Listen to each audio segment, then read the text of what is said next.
London Bridge is down. This is the code phrase that will bring life in the UK to a halt. The London Stock Exchange will close. TV and radio stations will cut their programs.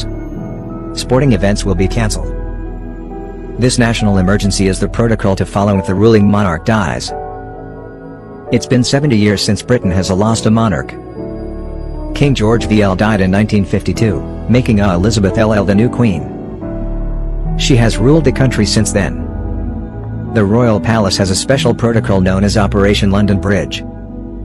It was first devised in the 1960s. Although kept secret, it was uncovered by journalist Sam Knight.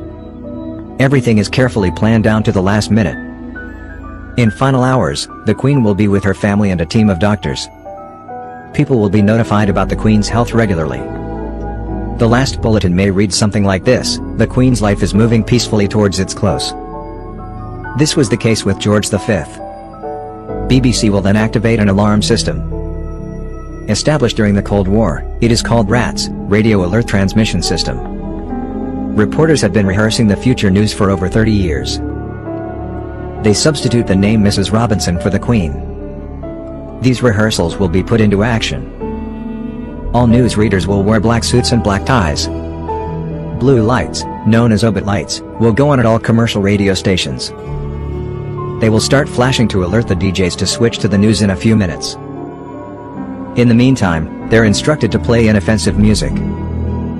Every station in Britain has prepared music lists. They're made up of Mood 2, Sad, or Mood 1, Saddest, songs. These are to be played in times of sudden mourning. Pilots will also inform passengers in flights of the Queen's departure. A footman would pin a dark-edged notice to the gates of Buckingham Palace. The Parliament of the UK would be recalled. If possible, it would meet within hours. The Prime Minister would address the House of Commons. Different arrangements for moving the Queen's coffin are planned. This depends on where she passed away. But in all cases, the coffin would be taken to the throne room at Buckingham Palace. 4 days after the Queen's demise, it would move to Westminster Hall. There it would lie in state for 4 days. This will be the beginning of 10 days of sorrow. The days are officially designated D-Day, D+1, D+2, and so on till D+9. A national minute's silence will take place in D-Day. Gun salutes will take place at all saluting stations. These will be organized by the Ministry of Defense. On D+1, the day after the Queen's demise, the flags will go back up.